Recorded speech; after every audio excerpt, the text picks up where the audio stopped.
Alright everybody, welcome back to the channel. My name is Gillis the Kid. I have another product here for my Retro Tech series. This time I'm going to be talking about the Elgato 4K60S Plus. It's a capture card by Elgato. It was released back in January of 2020.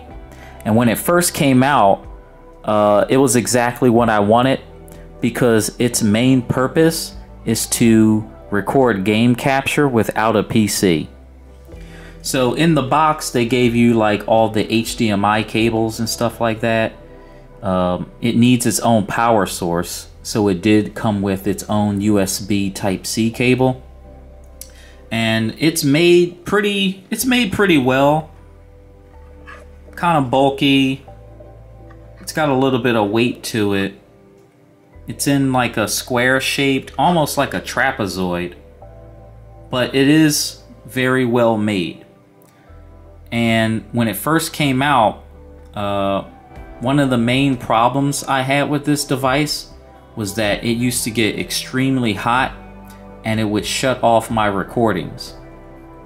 But we'll get to that in a second. So this is how it looks. You had this big record button on the front.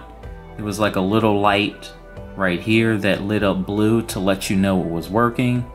And then you have like this SD card slot right here. This is where your SD card would go. You also have a 3.5mm line-in stereo port. And this device, the main purpose was to, you know, carry it around to events. Those type of events where like people play COD and stuff like that. And it is big enough where you can put it into like a backpack. On the back, these are the main ports. So you had a HDMI in and an HDMI out. This was the USB Type-C power port. And you got a USB-C power port right here. This is for like if you wanted to connect it to your PC. Now, you're probably wondering, why would you want to connect it to your PC when you can record it on an SD card? Elgato had like its own game capture software, which was phenomenal. But the problem was the new software that they came out with was like really buggy. And this device only worked with Windows. It didn't work with MacBook. So that was like problem number one. Now, problem number two was the software. So you would hook it up to the software. It was really buggy. You would hit record. You would connect it to your PC and it just didn't work. Sometimes the software would just click off, like during your recording. And sometimes this would be recording and you think it was recording when it really wasn't. So that was like problem number two. And then on the bottom here, you do have some vents. That was really nice. I like that it had like these rubber legs on it. So like if you sat it on a table like this, it wouldn't slide off. You could have it on your desk. That was all well and good. Sometimes I would record and it would get really hot and then it would shut off. Now my longest recording I did with this device was like over 6 hours and I had absolutely no problem.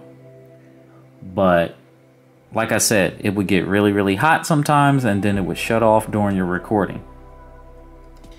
So it did have a built-in onboard encoder. So this device pretty much compressed and encode everything for you.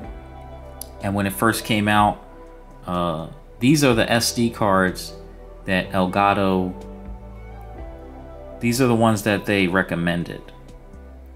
This is the SanDisk Extreme Pro. And these are the ones that I always use because according to the numbers on here, this was the best SD card for 4K recording. And I used these for a while and I had no problems. But then I bought some other SD cards because I ran out of storage. These are the Samsung Evo Plus and you got the Samsung Pro Plus. and they're the same as these. It's the same kind of SD card. It's got the same numbers and everything on them. I mean, some of them have higher read and write speeds, but when I started using the Samsung SD cards in this device, it just didn't work sometimes. And then Elgato, they sent out like some sort of software update, and then they did start it working. So, you know, that was problem number 3. If you didn't use the recommended SD card that they told you to get, sometimes it just wouldn't work. But this is how you would just plug it in there, it would click, and then you would hit record. Okay, so this would light up red. The problem is with this is that the record button is not actually a button, it's one of those capacitive touch buttons. So sometimes you would hit record real quick and you would think it's recording when it really wasn't. And one of the other problems was when you wanted to stop your recording, you would hit the button and then people would take out the SD card real fast. And then that would corrupt your video. So you had to actually hit the button, wait about 10 seconds, and then take out the SD card. So it was just little problems like that that I think pissed people off about this device. But when you actually follow the directions that they used on the website, it worked really, really good. I recorded a lot of videos with this device and I still use it 4 years after it was released.